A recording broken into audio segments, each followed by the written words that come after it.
Hi folks, today I want to go over the major changes in the permit to carry application process in New Jersey with this newly enacted legislation.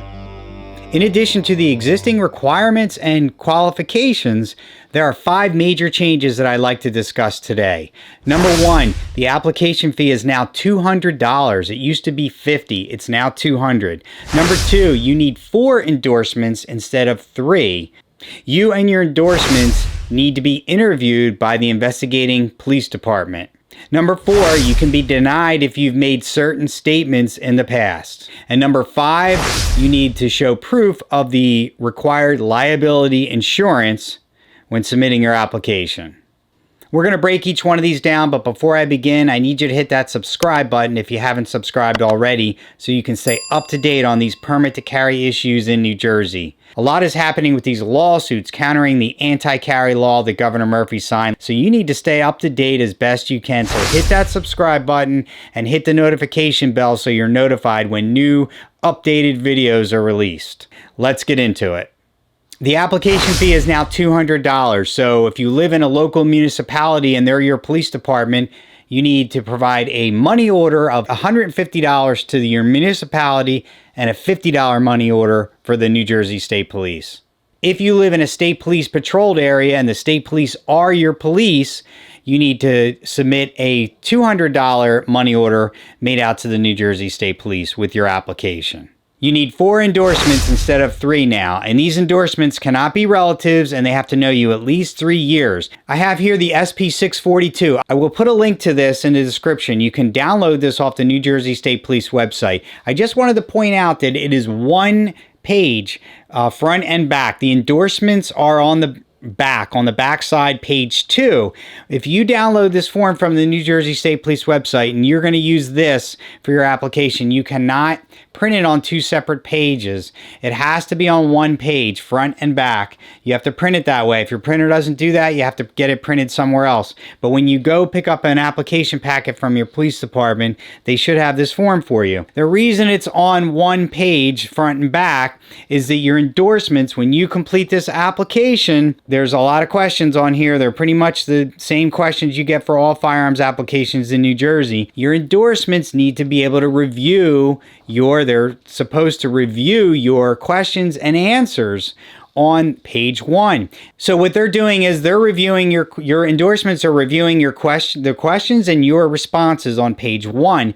And on the back, they are they're signing and certifying that due to their relationship, their knowledge of you have answered these questions truthfully. And that's what they're attesting to. That's what they're signing. So then once that's completed, you get this notarized and you submit this with your application. Number 3, you and your endorsements need to be interviewed by the investigating police department. This is mainly to discover if you fall into the category of number 4, that you've made certain statements or you've engaged in certain behavior in the past suggesting you are likely to engage in conduct other than for self-defense. So this doesn't count if it was a true self-defense situation. But if you've engaged in conduct that would pose a danger to yourself or others, and they mention social media. So what they're saying is they can now, through interviewing your endorsers and through interviewing you and conducting their background the way police do, if you've made any statements on social media, say you've posted something on Facebook a year ago, 2 years ago,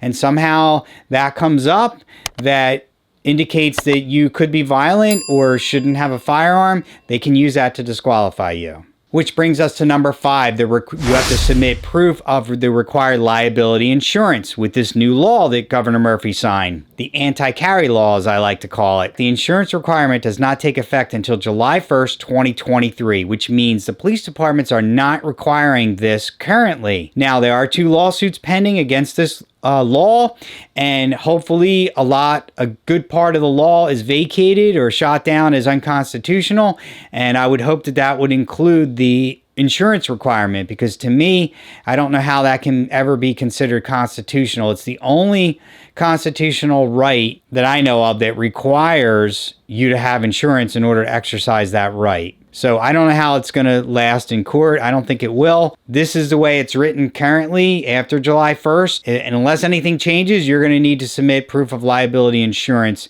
along with your application. Now, a note on the liability insurance.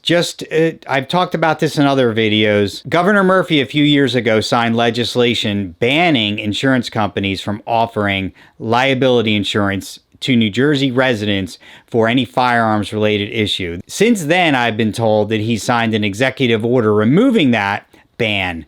However, to my knowledge, and please leave comments below if you know differently, to my knowledge, no insurance carrier has begun to offer liability insurance in the state of New Jersey for gun owners. At some point, they may begin offering it, but even as a retired law enforcement officer, currently I cannot even get liability insurance in New Jersey. He signed legislation mandating that in order for you to exercise your Second Amendment right, you need to have liability insurance, which he knew that he banned several years ago. It's a catch-22 situation. If no one's offering it to New Jersey residents and you need that to carry a gun, then you can't carry a gun. So I don't know how it's ever going to hold up in court as constitutional. Now I'm going to touch on the instructions, the overall instructions for submitting your application on the New Jersey State Police website. So if you go to njsp.org, click on firearms, and you'll see there's another tab for forms to download. You can download permit to carry application. It's the SP 642, and it has been updated.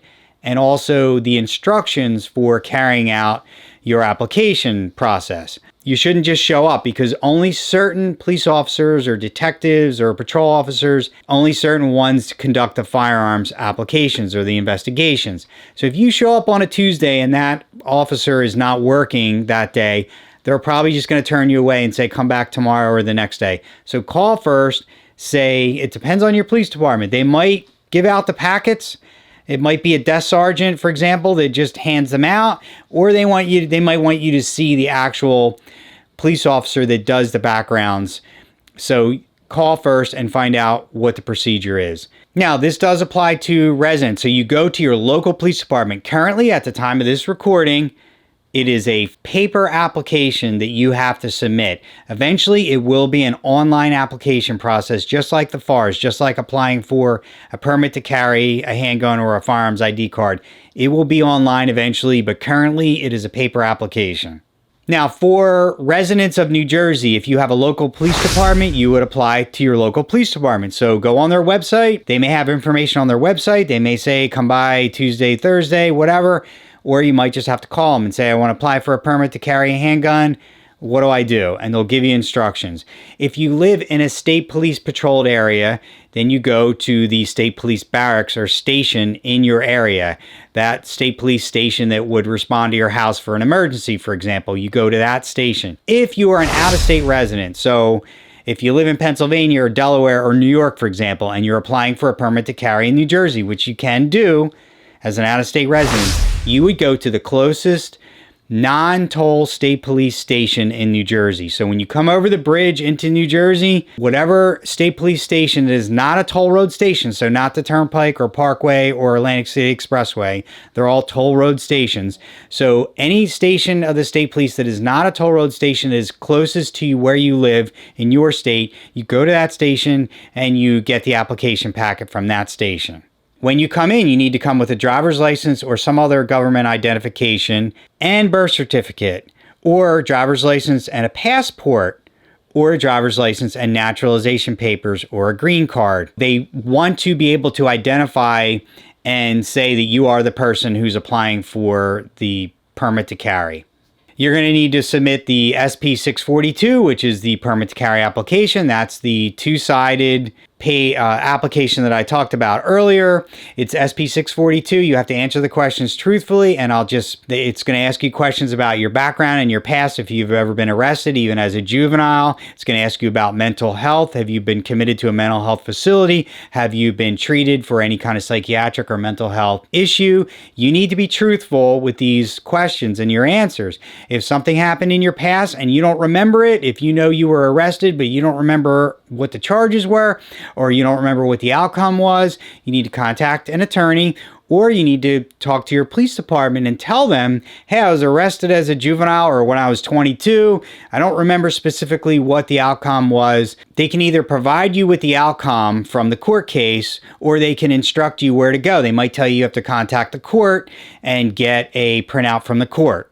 Do not make the mistake of leaving something off that you know should be on there. 9 times out of 10, they will find out anyway, and you will be, if you're caught lying on a firearms application in New Jersey, it is a criminal offense. So you can be convicted and you can be incarcerated for lying on your firearms application. Not only will you be disqualified from getting any kind of firearms related permit, you could be charged criminally for lying on the application. I know some people make mistakes, legitimate mistakes, but I'm talking about something that happened in your past that you know happened, and you purposely, leave it off, or you're purposely cryptic about it. Be truthful with the answers. Also, you have to submit a consent for mental health record search. That's SP66, which can also be downloaded from the state police website. But if you go in person and get an application packet from your police department, that form should be in there. That form you complete, there's instructions on the form. You're basically signing, and you're getting a witness who's at least 18 years of age, who can be a relative, because they're just signing that they're witnessing your signature. And that form is used by your police department to conduct a mental health record search. So there are databases maintained by the Administrative Office of the Courts in New Jersey, and they maintain records of all the mental health facilities as far as involuntary or voluntary commitments. So if you were committed to a drug rehab or a facility for a mental health crisis, say for overnight or for the weekend, that record is kept by the Administrative Office of the Courts. And that is what's checked when you apply for any kind of firearms related ID card, permit to purchase, or a permit to carry. So that form needs to be completed and submitted with your application as well. You also need to submit proof of qualification for the handgun that you're going to carry. And you also need to submit the firearms instructor that qualified you. You need to submit their certification record as well. Since I'm on this topic of qualification proof, I've been asked this a lot, and it's gone around social media. You've seen the comments on our channel. Do you need to qualify with each and every handgun that you want to carry? I don't have an answer for you. I'm not sure, because the way it was before, to me, the way the statute was written, you did need to qualify with each and every handgun that you wanted to carry. It was written that you will submit proof of qualification for each and every one that you want to carry with your application. However, they were issued by the courts in the past, and several people were told by certain judges, oh, now that you have the permit to carry, you can carry anything you legally own. Other judges in New Jersey told applicants different instructions. They told them, oh, well, if you want to add a handgun to this permit to carry, you need to submit proof, documentation, and then I will amend the court order, because they were court orders issued by judges. People were getting different instructions, and no one was given a clear indication of what to do. Some police departments were saying, oh, you can carry anything you legally own. Even the State Police Firearms Investigation Unit, I was told, were giving that instruction as well. Now, with this new law, I don't see it in there that it's clear what you need to do. However, what is clear in there, they discuss the court officers as part of this new law. A court officer, a prosecutor, assistant prosecutor, deputy attorney general, they can all carry handguns now under this new statute. But the requirement is they have to attend firearms training approved by the PTC in New Jersey, Police Training Commission, and they have to qualify with a similar type of firearm that they're going to carry. It mentions it for them. I didn't see it anywhere else in the statute for everyone else. Now, it's a long statute. It's confusing to me, and I've been told that experienced attorneys are confused by parts of it. It's a little ambiguous. There's a lot that could be simpler in that law, if you ask me. I'm not an attorney, but I've heard that attorneys have a hard time understanding all of it. Now, talking about the firearms and same type, it does make sense to me. If you qualify with one semi-automatic handgun, you shouldn't have to qualify with the 3 other ones that you own. What I did read is that the state police are tasked with training requirements and application process. So my guess is the state police are going to put something out either on their website or to the police departments of the state of New Jersey to say, hey, this is a procedure for a qualification, or you don't need to qualify with each and every handgun. You qualify with one, and if it's the same type, you can carry that handgun. As you don't have to qualify with it. That's my guess. So stay tuned and look out on the New Jersey State Police website, and also just ask your police department. Now, again, folks, the state police are tasked with the training requirements. There's an online portion for safe handling and storage. Now, you can access that now if you go to the state police website under FARS, the Firearms Application and Registration System. There is an option for you to view the online training. It's a bunch of slides, about 20-some slides that you can go through, and you don't even have to be applying for any type of permit. You can just view the presentation for safe handling and storage. But I should mention that when you go to qualify at a range, and it has to be an approved range on the New Jersey State Police website, you go to that approved range to qualify with a certified firearms instructor. They typically will include safe handling and storage in that course for your qualification.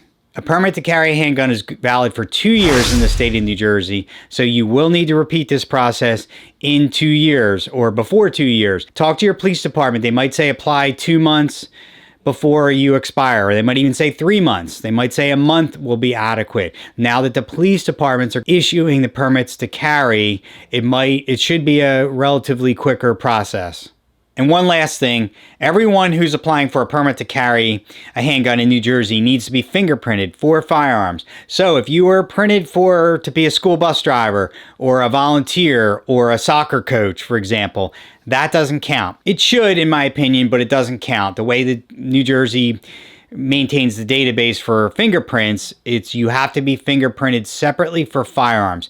But the way the statute is written, if you a month ago applied for a firearms ID card or a permit to purchase a handgun and you were printed, your chief of police can waive that and say, okay, as long as he or she can identify you and knows you are the person applying, they can waive the fingerprints. But you do need to be fingerprinted for firearms. So if you've never been fingerprinted for firearms, you will have to get fingerprinted for firearms with this application. When you submit the application to your police department, when they see that it's complete and done properly, they will give you instructions on how to set up your fingerprinting. If you want to take a look at my previous video on where I walk you through the process for applying for a permit to carry a handgun, it's mostly the same in addition to these changes that I've talked about in this video today. If you like this video, please hit the like button and share it. Also subscribe if you haven't subscribed already, and hit that notification bell so you can stay up to date on these permit to carry issues